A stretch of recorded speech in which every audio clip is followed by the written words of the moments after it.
ஊராம் வீட்டு நெய்யில உங்க வீட்டுக்கு ஸ்வீட் செய்யாதீங்க. எப்படி? ஊராம் வீட்டு நெய்யில உங்க வீட்டுக்கு ஸ்வீட் செய்யாதீங்கன்னு அர்த்தம்.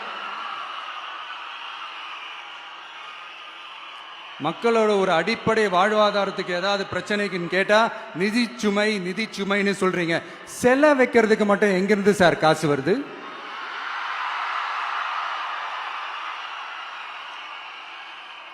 முதல்ல மக்களுக்கு அந்த சோறுக்கு வழி பாருங்க சார்.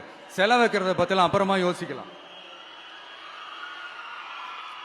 கேஸ் சிலிண்டருக்கு மானியமா 100 ரூபாய் தரேன்னு சொன்னீங்களே, என்னாச்சு?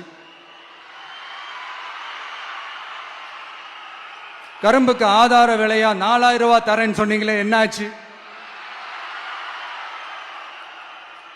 ரொம்ப நாள் கல்யாணமே ஆகாம இருக்கிற பெண்களுக்கு அவங்களுடைய கல்வி தகுதிக்கு ஏற்ப அரசு வேலை கொடுப்போம்னு சொன்னீங்களே, என்னாச்சு? இதெல்லாம் வெறும் சாம்பிள் தான். இதோட ஹைலைட் ஒண்ணு இருக்கு. மாநில அரசால முடியவே முடியாதுன்னு தெரிஞ்சுக்கிட்டோம், நாங்க வந்தா நீட்டை ஒழிப்போம். ஆகா ஆகா ஆகா ஆகா, எவ்வளவு பெரிய ஒரு மோசடி இது!